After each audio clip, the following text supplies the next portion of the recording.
manje lo muntu oqeda phansi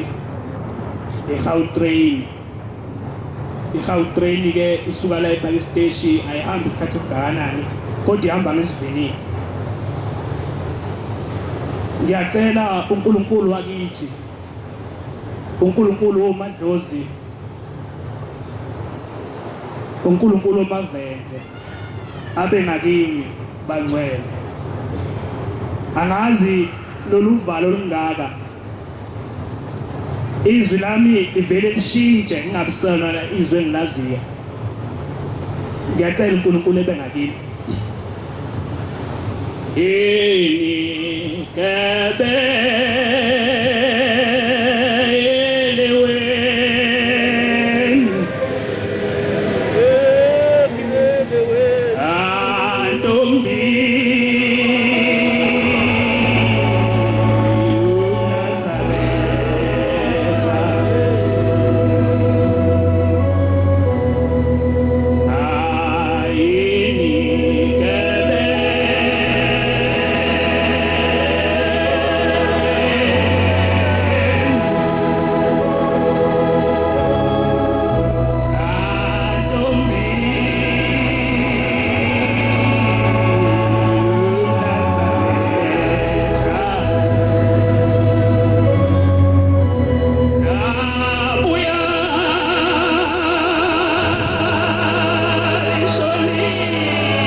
Sesincane kakhulu esengisinikeziwe. Cela ukudlulisa ukubonga uNkulunkulu wakithi ebuhleni bamaNazaretha, Shembo ingcwele uNyasi Lwizulu. Engabe kubalwa iminyaka emithathu mhlambe nenyanga ezintathu, engamhlambe amathambo aseyavuma emhlabathini, mhlambe lotshani ngase buyaqala bamile emathanjeni. Kodwa ngalo uNkulunkulu engiguqe ngaye namhlanje uNyasi Lwezulu, nakho ngidlanhlamvana ibonga Nkosi. 2017 nge-3 September sasiphakathi kweStanderton neForecrust, mhla imonto idla amagalanti iphenduka nathi siphakathi. Kodwa ngalolu nyazi sasimasixoxa emontweni, sasikhuluma indaba kaShembe, sibabaza ubukhulu baShembe. Kanti uShembe wenza iplan ukuthi asibabaza ubukhulu bakhe izothi mayisiphenduka imoto bese yafika yasenyula. Sasihamba noMshumayeli uMbatha. Ngiyakhumbula uMshumayeli uMbatha lele phansi wathi mayephakama oqala wabuza ingane yakhe encane wathi uphi umntanami. Sonke sasa siyaqalaza sifuna lengane ehamba noMshumayeli, kodwa sayibona ingane yayithule njengenalutho, imeli nenamhuzuko ndawo. Namba tona benkosi ngoba ngingena nje ngingenamhuzuko uNyasi Lwezulu. Kwaku 2017, ngo 2018 ngase ngicisha ngishiwa umakoti wakithi wathi hambile edrobheni nayihambe ngemoto wathi phesha kwasekhaya imoto yaginqika endaweni eshona phansi enye inkosikazi ka-14 yadlula kulowo mbuzi leyo. Kodwa umakoti wakithi oganekithi wabuye ngenamhuzuko uyaphila lolu nyazi lwezulu. Ikho bathola benkosi singaphela amandla okuthi njalo sizohlangana nabangcwele la kithi emzini wakithi. Umama ongizalayo waba yintshitshi kwafika istage la khona akakhehlwa khona waba yinkehli wadlula emkehlini wasekhishwa kubo wangema ezizwe emzini wakithi komkhwanazi wasefaka isidwaba wamafaka isidwaba eGhana wahlala umama eganile wazala thina kwathi maqhubeka isikhathi wazizwa ngasaphilile wasecela ukuthi ngicela abantu abami ngembuzi ukuthi ngicele kubantu bala ekhaya ukuthi isidwaba savume egazini. Nangempela kwenziwa lokho kwaba into enhle kwadlula nje. Kwase kufika lamakoti engikhuluma ngayo wafika ebaleni ebhinqa isidwaba wathi masibhinqile wathi elele wasabona umama ongizalayo ehamba nqunu ebaleni. Uthi ngambona ehamba nqunu ebaleni uthi ngaphinda futhi iphupho ngambona ehamba nqunu ebaleni uthi ngiyacela angazi ngenza kanjani ukuthi ngihlangane nomama ngikhulume naye noma ungikhulumele naye ngalesibonakaliso ngoba mhlambe uyiqala ukuthula kwami. Ngase ngiyamama ngithi ma umakoti uthi umelele akubona uhamba nqunu la egcekeni phakathi uthi umama mntanami nami bengingasazi ngizokwenze njani angisahlalisekile lokho hamba nqunu kwami sengikubonile leyo mbuzi yahlatshwa ayingisizanga ngalutho. Kufika uShembe baleni kithi ezozibonakalisa ukuthi impela kwakhe kuphelele. Umalo wangena uthando lukaShembe ngaleso sikhathi wabona ukuthi lento iphelele. Namhlanje sikhonza nawo kuleli bandla lamaNazaretha imisebenzi yonyazi lwezulu ayibonga inkosi. Ngiyazikhumbula izeluleko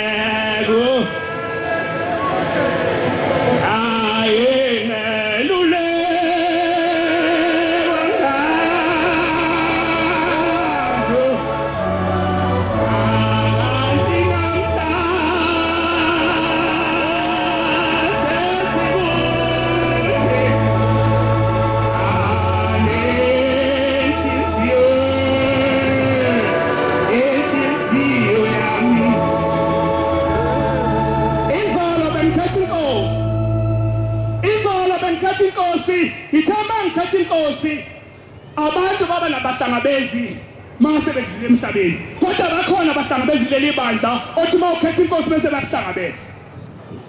Ngathi mangikhetha inkosi ngase ngifike ngiyabuzwa kwathiwa ndoda usukhethile inkosi ume kanjani.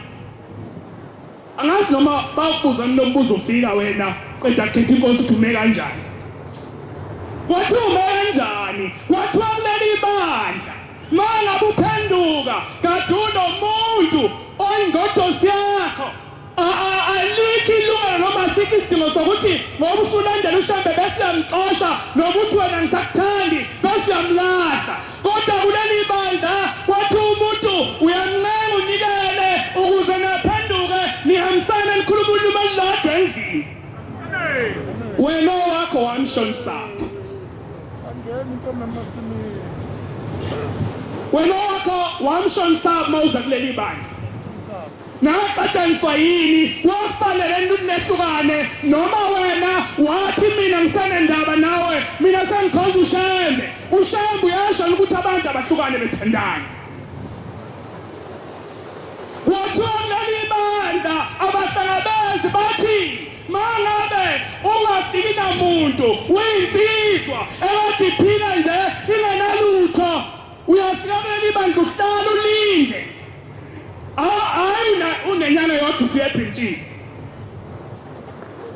Ufika izolo unenyanga yodwa usubuya ebhentshini. Kwathi uyalila ulinda iminyaka ubonakala ukuthi uthembakala ekholweni ubheka nebhuku lakho ukuthi impela usuyiNazaretha lengane ozoyikhetha awuzuhamba uyibasisa umlilo ngesabatha awuzukuthi ayenza into ephambene nomthetho kaShembe wena ukhetheni nesikhathi esingakanani sinawe wathwaleli ibandla mawufika ubona ukuthi awuye ebhentshini uthatha itethelelo kumele ukuthi nihlanganiswe ngabaleli ibandla namhlanje abantu banengane entathu emkhukhwini bahlanganise ubani abahlanganisile ngoba kuthwaleli ibandla kumele uhlanganiswe mawufika nentethelelo namhlanje itethelelo iyakhala ithi ihlakusuthi idlala ngathi kanti yona ihambile 14 sekuzaba nesele lutho kukhunjula amakhosazana entethelelo mangaba amakhosazana entethelelo nawo ehambe ehlala ngaphandle kwani ngaphandle kokuhlanganiswa bathini ngonyazi olibaqalela isibusiso utho omunye le ntethelelo ingijwayela kabi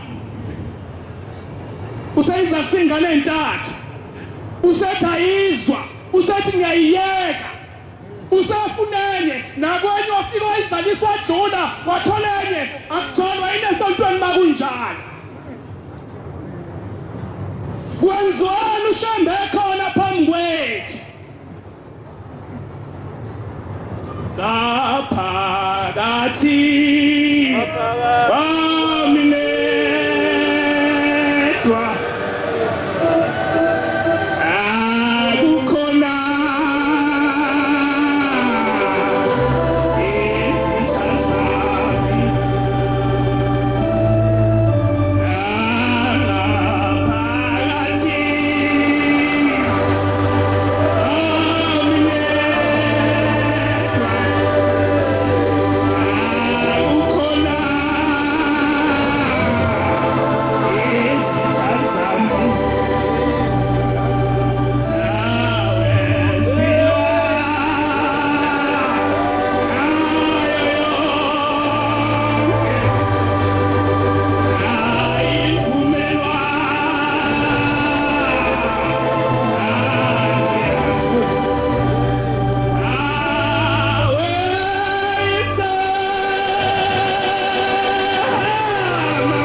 wahlanganiswa lapha esontweni akuphelele phela mawungaye ekhaya uthe inkomo omkholiso uyothela umuntu ngenyawo ngayibonga inkosi zingaki ingane zabantu eneminyaka ngamashumi ihlanganisiwe azinabhande kodwa kudliwa kahle emakhaya bangaka abantu abahlanganisiwe abanalo ibhande kodwa insizwa uhleli ngapha ifaka iringi iyaqhubezela ayibonakali ndawo le muntu yahlanganisa naye uhleli ngalo ngamakhosikazi kodwa baphuma la kuzophuma amabhonasi bazoShoprite bagcina ngokuhlanganisa itroli quality iqhiqhime kodwa mafika esontweni usizi sinenkinga bangcwele yokuthi abantu mafika la esontweni uhlanganiswa sizwa ukuthi insizwa iyahlanganisa sibuzane ukuthi insizwa yabani akekho yaziye emgidini kodwa sizobona ngoba sehamba ethatha ihawu lakhe elapha phambi kwamakhosikazi bese kuthiwa simlandele lo muntu asimazi bese kuthiwa simlandele simsinise masithi siyamsinisa lo muntu uphambana nathi ushaya ngehawu uvela ngoba sezohlanganisa ukuthi uyagidela uzohlanganisa imebonakala insizweni ukuthi hayi kunensizwe khona uhlalelela umuntu kaThixo ungasondeli manje ukuthi mhla uhlanganisa kube mnandi sisha umgidi masifole nawe masiyaphezulu siye nawe yini ihlalela njengamanje hayi bangcwele uDisemba ake sithola amabonasi sikhumbule ukuthi sasihlanganisile. Angikhulumi ngomuntu ongasebenzi. Umuntu ongasebenzi ulungile ngokubanje ukuthi imali noma umnikelo wenza izinto awukho. Ukhona abahamba ngemoto kodwa bafuna ukwenza into efuna uNkulunkulu. Siyaphi makholwa noma ngishinga phandle nyapha. Kunensizwa eyayikholwa kuleli bandla isina yenza yonke into enziwayo kuleli bandla. Kwafika isikhathi sokuthi ihambe lesa sizofika kimi nawe yathi mayihamba lensizwa ifika phambili kwasokathiwa mntanami yonke imithetho kaNkulunkulu zonke izinto uzenzile kodwa kusala into eyodwa ukuthi manje ufakwe endlini yakho. Yasiyafika lensizwa iyayibona indlayo iyakhazimula ipendiwe kahle isikhiye sakhona siyaqobezela ukhiya semnyango yathi mayifika yafika emnyango yasiyabona ukuthi ukhiya ukho esandleni kwase kufika izwi lathi izwi sikela ngale kwendlu ukhizo uthola khona yathi mayifika lensizwa ngale kwendlu yasithola umuntu ade bengahoshelani naye yasithola umuntu ade engazwani naye umuntu akadethi noma kuwe ebuhleni makukhona yena emontweni ethi mina ngengene ngoba khona isibanibani umuntu akadethi noma usina la ethempelini mayasuna eduze kwakhe ethi mina ngeke ngisine eduze sasibanibani nasasiguqani makuye siguqani mayafika yena engawuza umthandazo wokuvuka nantambama engawuza seduze wasibanibani kwathiwa namhlanje isikhiye sakhe nasi kuye. Uyasazi nesakho ukuthi sizoba kubani. Mina sami ngiyasazi nizoba kubani. Njengoba ngikhosha ngokusina, njengoba ngikhosha ngokushumayela, njengoba ngikhosha ngayo yonke into, inhliziyo yami konjani njani. Yebo ngiyasina, yebo ngiyashumayela, yebo ngenza kahle, imithetho yashombe ngiyayigcina, inhliziyo kodwa injani. Ithi inkosi komunye umuzi uthi wena makhosazane lufikile luthi batabami ngiyabonga naze nangakhela umuzi omuhle umuzi eniwakhile muhle kodwa inhliziyo zenu zona zinjani.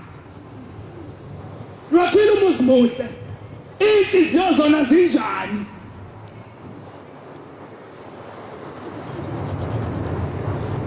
Aphakathi kwami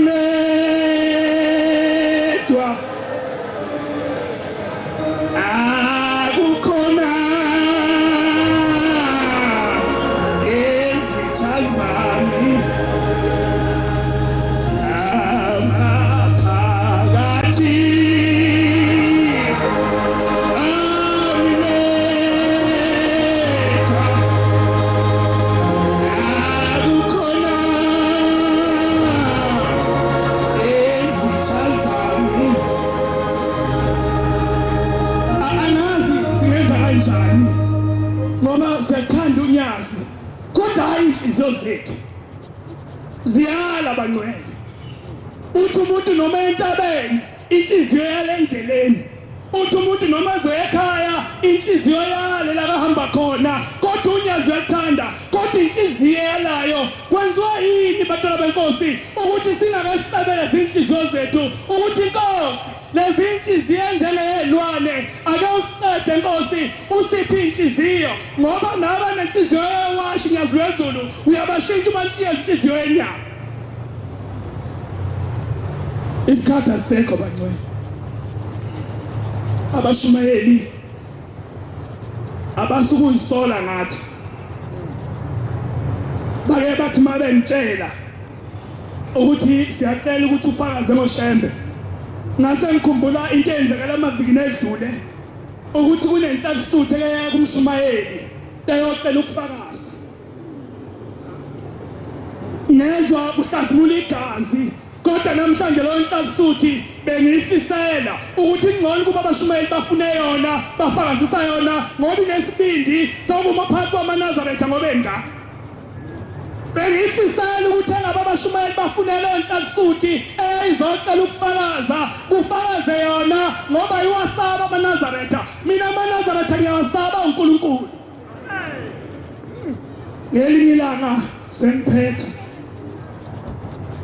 kunensizwa eyayisebenza eBaker enkweni la kudayisa khona izinto bangcwele izwi lami ngoba lisha nje lishiswa ukuthi amaNazaretha ngiyawasaba ngoba unyazi lwezulu lensizwa yasebenza enkweni yasebenza kanti kunomkhuba yenzayo njengoba isebenza enkweni nje eBaker abantu mabefikile bafika bathenga izinto ezu10 besifika yona iba edele sodwa noma embili ithi ngicela ninginike zomncane yasiqhubeka lo mkhuba njalo kufuna amantshontsho njalo kufaka izinto ezincane abantu mabezothenga ithi ngicela esincane kanti lo msebenzi wasebhikizo uzophela mawusuphela lo msebenzi yasiyaqashwa lensizwa yaqashwa umsebenzi omusha ondle Nkosi obisi lwakho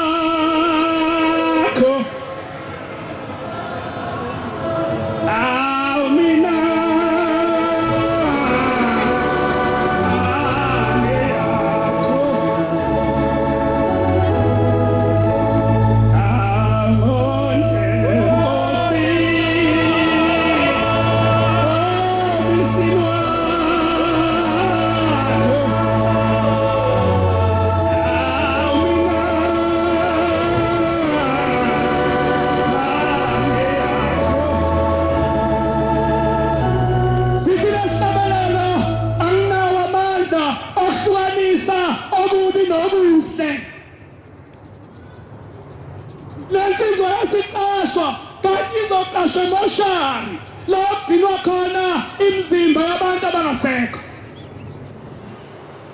yathi mayisiqashwa emoshari yasiyavuka inyama ogqokweni ukuthi la ngisuka khona mina bengenzani wena ivukelini lo nyama ukuthi la usuka khona bewenzani mina ingivukelini ukuthi la ngisuka khona bengenzani wasekushona isikhulu esithile sasesiyagcinwa emoshari wasekufika ilanga lokuthi abakubo bezosilana bathi masifika ilanga abakubo bezosilanda sebefikele ebhokisi sasesiyathathwa sifake ebhokisini waswathi lo muntu ade sebenza eBaker waswaguqetha uzowebhokisi wapholisha ibhokisi bakhala abantu baqikicika inyembezi upholisha ibhokisi walipholisha ibhokisi abantu manje baqika baze babukisisa ukuthi lo muntu opholisha ibhokisi kangaka wenze njani yaqala le ndoda yehlisa ihlombe la kwesikudla yasondela kubo yathi hayi ngizofuna esincane hawu umuntu wenkosi sishonelwe wenze njani uzofuna esincane esiyini wathi hayi khona sengimsize ngakho akanawo amandla okwehlukanisa okubi nokuhle njengoba sina asicela uNkulunkulu esiphe lawo mandla okuhlukanisa okubi nokuhle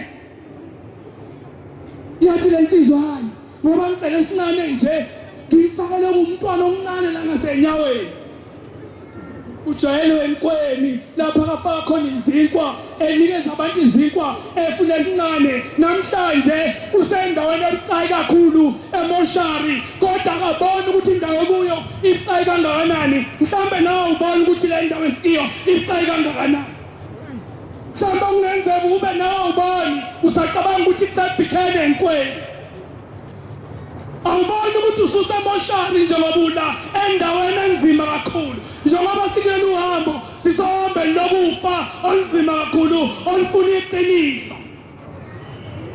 Cela incwadi ePhilippi sengizodlela ngenzansi. Izwi alisekho.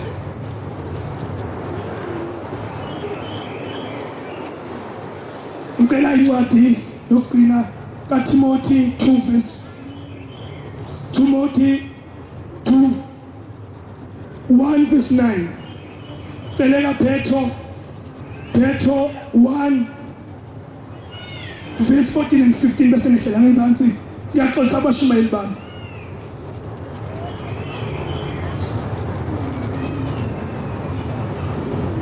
Enze Nkosi isiboshwa anoma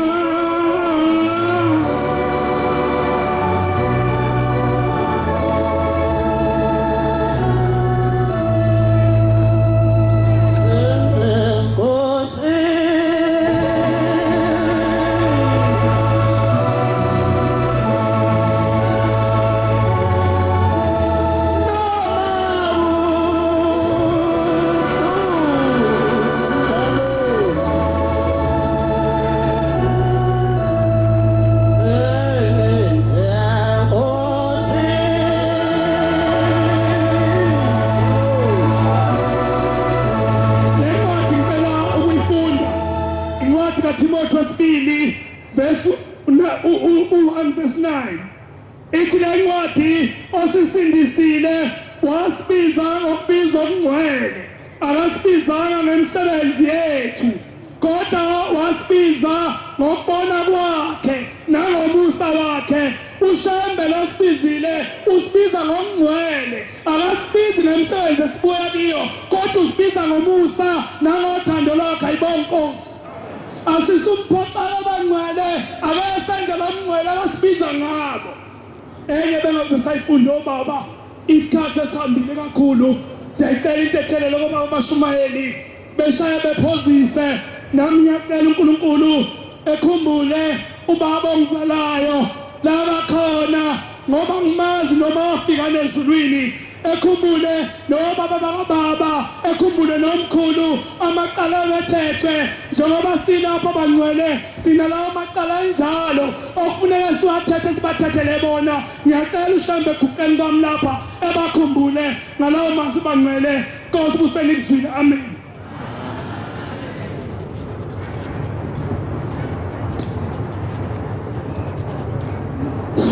Inkosi yasebushini bamaNazaretha. So